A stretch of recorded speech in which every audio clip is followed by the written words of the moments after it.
এইটো মাটি লৈ মোৰ সৰু ভাইটি ইব্ৰাহিম আলী তেওঁ বাচি থাকাতে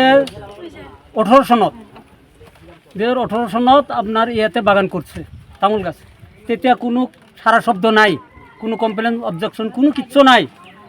তার পাছত 18 চনৰ পৰা তেওঁ ঢুকাল কিমান 16/7/22 2022ত তেওঁ মৃত্যুবৰণ কৰিল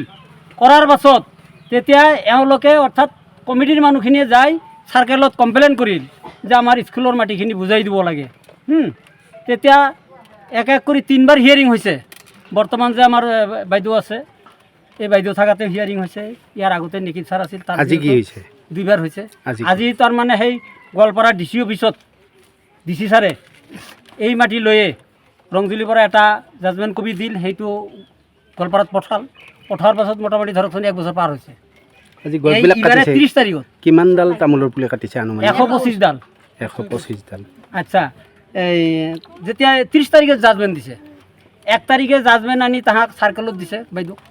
আৰু আমি আনছো যিয়ে কাটিছে তেওঁলোকৰ মতে এই মাটিখিনি তেওঁলোকৰ আমাৰ স্কুলৰ নামত স্কুলৰ আৰু আপোনালোকে কয় মাটিখিনি আপোনালোকৰ আৰু আমাৰ মতে আমাৰ যিটো আমাৰ মেধি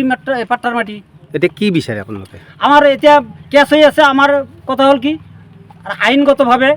আমাক নিৰ্য লাগে মাৰপিট হৈছে মাৰপিট হৈছে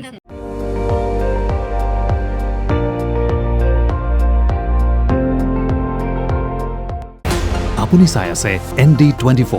সৰ্বশ্ৰেষ্ঠ নহয় সৰ্বোত্তমৰ দৌৰ